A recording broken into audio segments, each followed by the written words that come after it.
미피언제 출생 첫 번째 의혹입니다. 미피언제는 나치의 유대인 어린이 피해자가 모티브다.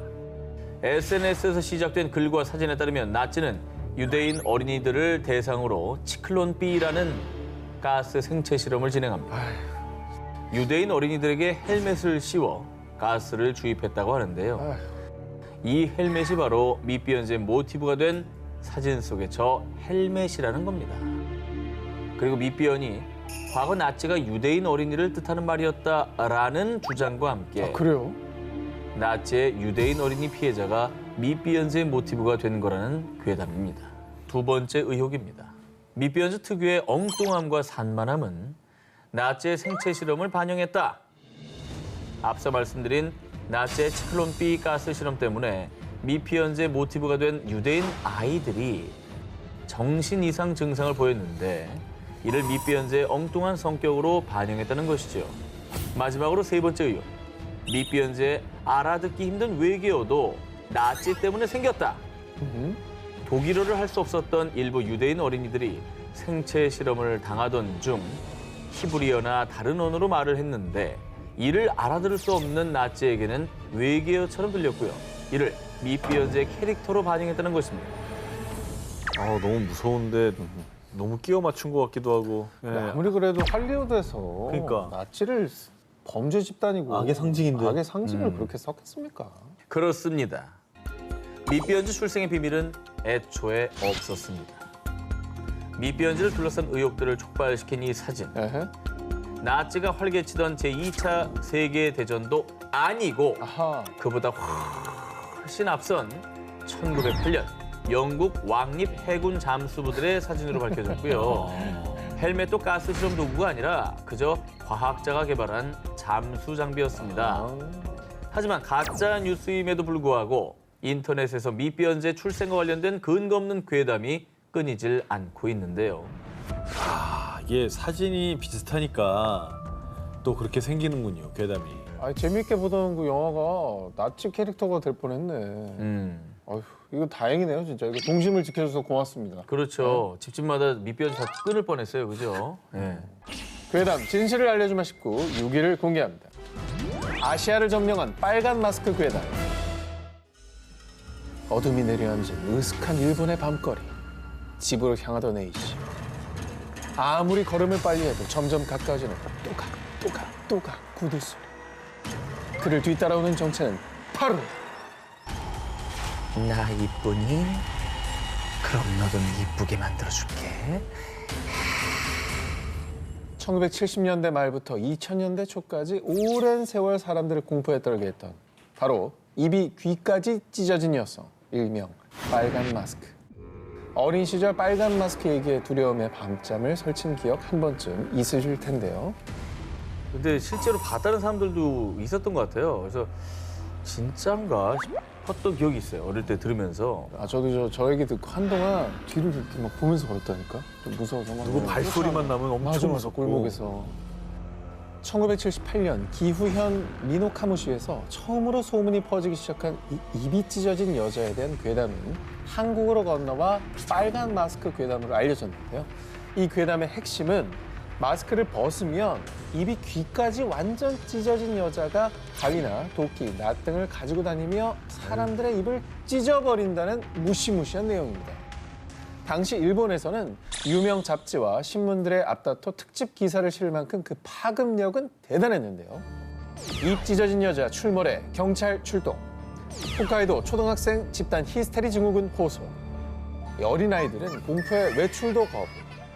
두려움에 병원까지 찾게 만드는 등 소문에 소문을 더한 괴담은 전염병처럼 퍼져 일본 전역을 공포로 몰아넣었습니다. 근데 저 정도면은 있었던 거 아니에요? 그냥 괴담으로 그냥 퍼뜨리는 정도가 아닌 것 같은데? 지금 생각해보면 설마 저게 정말 진실일까 싶긴 해요. 시작은 일본이었지만 빨간 마스크 괴담은 한국은 물론 또 중국과 대만 등 아시아 전역으로 삽시간에 퍼졌고요.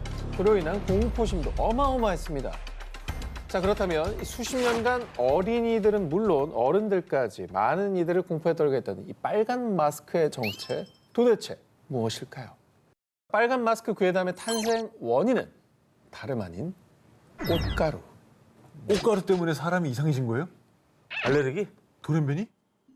자, 일본의 한 방송에 따르면 빨간 마스크 괴담이 처음 들었던 1978년 기후현은 기록적인 꽃가루 날림이 있어 대다수의 사람들이 마스크를 착용했다고 합니다. 자, 일본에서는 누군가 인사를 하면 마스크를 벗으며 답하는 게 예절인데요. 당시에 이 빨간 립스틱을 바르는 게 유행이어서 이런 사회적 현상이 과장된 괴담으로 발전했을 가능성이 높다고 합니다. 근데 이제 하두들 이제 마스크를 쓰고 다니니까 전혀 예상치 못했던 빨간색이 나오니까 깜짝 놀라는 거죠. 거기서 괴담이 나왔다. 네. 어. 빨간 마스크 괴담으로 어린 시절 공포에 떨었던 분들이 계시다면 오늘부터는 공포를 떨쳐내시고 두 다리 쭉 뻗고 주무시길 바랍니다. 괴담 진실을 알려주마 싶고 5위를 공개합니다. 네 얼굴 내놔. 그린맨 괴담의 진실. 미국 펜실베니아의 한 국도. 한밤중에 터널 근처를 걷는 사람들. 야, 여기 맞아? 진짜 담배랑 맥주를 주면 나 타는데. 맞다니까. 야야. 에? 저기 뒤에 진짜 얼굴이 없어. 내 얼굴만은 가져가지 마세요. 이들 앞에 나타난 것은 찰리 노 페이스, 얼굴 없는 남자, 일명 그린맨이었습니다. 미국, 특히 펜실베니아에선 5, 60년대부터 얼굴 없는 남자를 봤다는 목격담이 속출하며 많은 사람을 공포에 떨게 했고요. 그린맨이 얼굴을 뺏어간다는 무시무시한 괴담이 수십 년 동안 이어지고 있는데요. 근데 얼굴 없는 사람이 얼굴 뺏어간다는 괴담 이거 가짜죠. 분명 괴담이지만 우리는 그 실제 주인공을 확인할 수 있었습니다. 먼저 그린맨의 정체는 흉악한 괴물도 악당도 아닌 평범한 남성 레이먼드 로빈슨. 뭐야 이거? 사실 그는 어린 시절 전신주 위에 있는 새 둥지를 내리려다가 그만 아이고. 감전당하는 사고를 당하고 말았는데요. 실물이네. 겨우 목숨을 건졌지만 온몸에 화상을 입은 탓에 얼굴이 거의 녹아내리고 팔 한쪽도 잃게 됐습니다. 아이고. 그냥 좋은 마음으로 했던 건데. 그렇습니다. 새들 살려주려고. 사고로 얼굴을 잃은 로빈슨은 사람들이 자신을 보고 놀랄까 봐 거의 집 안에서만 생활했고요. 주로 어두운 밤에 국도를 따라 터널 인근을 산책하는 것이 그의 유일한 취미였는데요. 그런데 으아! 초록색 괴물이다! 종종 밤중에 로빈슨과 마주친 사람들이 놀라는 일이 발생. 그리고 운전 중 마주친 사람들이 헤드라이트에 반사된 그의 얼굴이 초록빛을 띤 것을 보고 그를 그린맨이라고 불렀고요. 심지어 그의 외모 때문에 얼굴을 뺏어간다는 말도 안 되는 괴담까지 퍼지게 된 겁니다. 좀 슬프다. 뿐만 아니라 괴담이 퍼지자 호기심에 그를 보기 위해 로빈슨이 좋아하는 담배와 맥주를 가져오는 사람들까지 생겨났는데요. 이건 괴담으로 보기가 힘드네요. 이건 슬픈 얘기지 이거는. 슬픈 얘기고 특히 저 로빈슨 저분한테는 얼마나 상처가 됐겠어요 그 말이. 그리고 좀 따뜻하게 대해주셨으면 좋았을 텐데. 1985년 로빈슨이 세상을 떠난 후 지금까지도 일부 사람들은 그린맨 괴담을 믿고 있는데요. 누군가의 아픔을 괴담으로 떠드는 것이 과연 옳은 일인지 생각해봐야 하지 않을까요? 이제부터라도 공포스러운 괴담의 주인공이 아닌 한 사람의 인생으로 기억되길 바랍니다. 괴담 진실을 알려주마 싶고 4위 공개합니다. 호파도라 괴담이 부른 참금. 2018년 인도 북동부 작고 평화로운 시골 마을 아쌈. 마을 전체를 공포로 몰아넣은 사건이 발생했습니다. 사건의 원인은 다름 아닌 호파도라 괴담. 이 마을에서는 호파도라가 아이들만 납치해서 신장과 안구를 적출하고 죽이기까지 한대요. 아이들이 나쁜 짓을 하면 복면을 쓴 납치범 호파도라가 나타나 아이들을 데려간다는 괴담이 떠돌았습니다. 이런 거는 참 어느 나라나 약간 있는 것 같아요. 그렇죠. 말 안 듣고 뭐. 말 안 들으면 너만 망태 할아버지 나타나. 네, 너 잡아갈 거야. 뭐 이런 호랑이가 말. 와서 물어간다 뭐 이런 거 있잖아. 그렇지, 그렇지. 얘기했잖아. 근데 이게 좀 수위가 높네. 호파도라 소문에 모두들 공포에 떨던 어느 날 정말 괴담 속 호파도라의 모습과 똑 닮은 한 남성이 마을에 출현. 아이들은 물론 어른들까지도 괴담 속 인물을 실제로 마주하자 죽음의 공포를 느끼며 두려움에 떨었습니다. 괴담이 아니라 뭐 진짜 있었던 거예요? 나타났다는 게 무슨 소리야 도대체? 마을 주민 200여 명은 아이들을 지키기 위해서 호파도라에게 맞섰습니다. 결국 그 남자는 사망하고 마는데요. 뭐야? 그런데 그의 정체는 호파도라가 아닌 29세 남성 닐로 트팔 다스로 무고한 시민이었습니다. 너무 억울한데 이거. 게다가 호파도라도 아니었으니까. 무고한 사람이었어요. 저 멀쩡한 사람은 왜 그럼 호파도라고 한 거지? 장래가 유망했던 전통악기 연주자 다스는요. 다른 지역으로 이동하던 중 아쌈 마을에 잠시 들렀습니다. 외지인의 방문이 거의 없는 작은 마을이다 보니 마을 사람들은 낯선 사람의 방문 자체에 경계심을 느꼈고요. 북원을 쓴 다스의 모습이 마치 복면을 쓴 호파도라를 연상시켰던 것입니다. 이걸 그렇게 실제 살인 사건까지 연결시켜버린다는 게 너무 황당하네요. 그렇죠. 괴담 하나 믿고 애꿎은 사람 죽인 거예요. 아이들이야 뭐 무섭다 파더라다 이럴 수 있지만 어른들이 갑자기 넣어서 죽였다는 거잖아. 그렇지. 아쌈 마을의 상당수가 디지털 문맹으로 컴퓨터나 인터넷에 익숙지 않아 온라인에서 본 모든 것들을 사실이라고 믿는 경우가 많았습니다. 호파도라 괴담 또한 온라인에 떠도는 가짜 뉴스를 곧이곧대로 믿어 마을 사람들 사이에 마치 사실인 것처럼 퍼졌던 것이죠. 괴담은 괴담일 뿐. 좀 구분을 해야 되는 건데. 인터넷에 누가 그냥 대충 써놓은 거를 그냥 믿는 거예요. 괴담 진실을 알려주마 19 3위를 공개합니다. 아파트 문 앞에 적힌 의문의 표시. 지난 4월 전국을 떠들썩하게 했던 사건입니다. 한 아파트에 거주 중인 입주민 A씨. 하루는 집 앞 소화전에 무언가 글씨가 적힌 것을 발견했는데요. 소화전에 적혀있던 글씨는 생후 7개월 된 A씨 아기의 이름. A씨는 당황할 수밖에 없었는데요. 그런데 말입니다. A씨는 이내 현관문 옆에 적힌 의문의 숫자도 발견했습니다. 5759. 자, A씨가 이 숫자를 인터넷에 검색해보니 이 숫자들은 고대 히브리어로 어린아이라는 뜻이었는데요. 에이? 진짜? A씨의 집 앞에 누군가 은밀히 적어놓은 이 암호. 그는 대체 누구며 이런 암호를 적은 이유는 무엇일까요? 기분 나쁘겠다.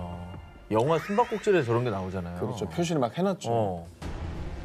더 충격적인 건 당황한 A씨가 다른 세대 앞에 소화전들도 확인한 후였습니다. 해당 소화전들에도 입주민의 이름이 적혀있는 것을 포착. 그리고 소름 끼치게도 소화전에 적힌 이름들이 주로 여성이나 노약자란 사실까지 확인했습니다. 자, 이 사건이 인터넷에서 논란이 되자 경찰이 수사에 착수했는데요. CCTV를 분석해 범인을 추적한 결과 드디어 범인의 정체가 밝혀졌습니다. 누굽니까? 누구였어요? 자, 범인이 밝힌 충격적인 진실. 저 우편물 배달할 때 헷갈리지 않게 이름을 적어둔 것뿐이에요. 네, 수많은 이들을 공포에 떨게 한 이 아파트 괴담의 범인은 바로 우체국 직원. 생후 7개월 된 아기의 이름을 적어둔 것도 입주민 A씨가 아기의 이름으로 택배를 받은 적이 있었기 때문이었습니다. 깜짝 놀랐네. 그럼 얘기를 하고 써놔야지, 그거를. 참 정말. 그러니까 누가 그렇게 작게 표시했는데 이걸 알아볼까 하는 거죠. 5759는 뭐예요? 그 히브리어라고 그랬잖아요. 네. 그 히브리어 전공자였어요?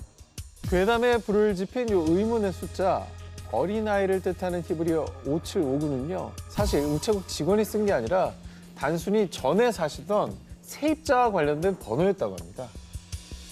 근데 소름 돋을 일이죠. 네. 입주민들 사이에 공포가 생길 법한 일이에요. 우체부 아저씨가 일을 잘하려고 한 건 알겠지만 이런 거는 안 하는 게 좋습니다. 안 하는 게 좋을 것 같아요. 결국 뭐 이게 단순한 해프닝으로 끝나서 참 다행이라는 생각이 듭니다. 괴담, 진실을 알려주마 싶고 2위를 공개합니다. 귀신 출몰 성지로 떠오른 영화관. 이번 특종은 우리나라 괴담의 성지 한 영화관에 얽힌 얘기입니다. A 영화관 아르바이트생인 B 씨. 그날은 심야 영화 상영이 있는 날이었습니다. 이 영화 예매한 관객이 한 명뿐이네. 와, 혼자 영화 볼 정도면 이 영화 엄청 좋아하나 보다. 그런데 상영 시간이 임박했는데도 예매한 관객은 모습을 보이지 않았는데요. 하지만 관객이 뒤늦게라도 입장할 수 있기에 영화는 제 시간에 맞춰 상영됐습니다. 그리고 얼마 뒤 저 사람 언제 들어왔지? 들어오는 거 못 봤는데. 영화관 제일 앞쪽 좌석 A열에 앉아있던 빨간 옷을 입은 한 여성. 그리고 무슨 이유에선지 그 여성은 등까지 돌리고 B씨를 계속 뚫어져라 쳐다봤는데요. 왠지 모르게 오싹한 기운을 느낀 B씨. 당황해서 상영관을 나왔다가 바로 상영관에 다시 들어갔는데요. 그런데 대체 어찌된 일인지 텅 빈 상영관. 방금 전까지 상영관 좌석에 앉아 B씨를 뚫어져라 쳐다보던 그 빨간 옷의 여성이 온데간데 없었습니다. 그리고 영화 안 보고 나 쳐다보고 있었잖아. 근데 사실 여기 떠도는 괴담 이거 말고도 되게 많아요. 많아요. 알아요. 이 영화관에서 일어난 미스터리한 일은 그뿐만이 아닙니다. 이 영화관에는 3개의 엘리베이터가 있는데요. 그중 가운데 엘리베이터만 유독 이상한 일이 일어난다고 합니다. 엘리베이터의 정원은 20명. 그런데 겨우 5-6명밖에 타지 않았는데도 정원 초과! 벨이 울리는 것이었습니다. 이 밖에도 이 영화관에서 귀신을 목격했다는 다양한 목격담이 속출, 괴담에 괴담이 더해지고 있는데요. 하지만 그 모든 것이 확인된 바 없는 괴담일 뿐. 아마도 이런 괴담이 생긴 건 어둡고 폐쇄된 영화관의 특성과 한때 영화관 건물 내부 리모델링으로 대부분 상가가 문을 닫으며 어수선하고 으스스한 분위기 때문에 발생한 것이 아닌가 추측된다고 합니다. 1972년 미국 캘리포니아에 위치한 세다스 시나이 병원에 나타난 수상한 여인. 피범벅인 흰 가운을 입고 마치 마네킹처럼 창백하고 무표정한 얼굴. 그리고 병원에 있는 사람들을 얼어붙게 만든 것은 이 여인의 입에 물려있던 죽은 고양이였습니다. 우와. 왜 고양이를 물고 있어? 표정을 떠나서 고양이를 입에 물고 있는 왜 거 입에 너무 어떻게 물어? 여인은 곧 고양이를 입에서 뱉어냈고 의료진은 그녀를 병실로 옮겨 깨끗한 옷으로 갈아입혔는데요. 얼굴 뭐야? 잠시 뒤 의료진이 진정제를 투여하려 하자 나는 본 것 같은데. 갑자기 거세게 저항하더니 내내 무표정한 얼굴로 있다가 의사를 향해 씩 미소를 지어 보이는 여인. 그런데 뭐야? 왜 사람 입안에 치아가 아니라 가시가 있어? 아 뭐야? 당신 도대체 정체가 뭐야? 심상치 않은 여인의 정체에 곧바로 출동한 병원 경비원들. 하지만 눈 깜짝할 사이에 여인은 의사에게 달려들어 목을 물어뜯었는데요. 그리고선 의사의 귀에 대고 나는 신이다. 피를 흘리며 죽어가던 의사가 마지막으로 목격한 것은 기괴한 여인이 경비원들마저 물어뜯어 죽이는 광경. 뭔 소리야? 실화예요? 이거 뭐 SF 영화 장면 같아요, 그죠? 지금 들려드린 얘기는요, 2012년 미국인들을 공포에 떨게 한 일명 무표정 여인 괴담입니다. 실제로 존재하는 병원을 배경으로 하는 데다 사진까지 존재하다 보니 대화제. 이 괴담이 어찌나 화제가 됐던지 단편 영화로도 제작됐을 정도입니다. 하지만 우린 한 웹사이트에서 진실을 마주할 수 있었습니다. 1972년 6월 피 묻은 흰 가운을 입은 여성이 세다스 시나이 병원에 나타났다. 여자의 입에는 사람의 이가 아니라 길고 날카로운 가시가 있었다. 여인은 가까이 다가가 그의 귓가에 속삭였다. 난 신이다. 아까 그 괴담 내용이죠. 그대로인데요? 무표정 여인은 필력 좋은 한 유저가 공포 사이트에 올린 그럴듯한 소설입니다. 그렇다면 이 사진은 어떻게 된 것이냐? 희망이 보여. 이 사진은 영국의 한 사진 작가가 찍은 밀랍 환자와 간호학생 작품, 즉 퀄리티 좋은 무서운 글과 예술 작품이 크로스, 여기에 실존하는 병원까지 배경으로 등장하다 보니 괴담으로 퍼지게 된 겁니다. 나 있었던 사건이잖아. 이건 아예 없었네. 불안한데?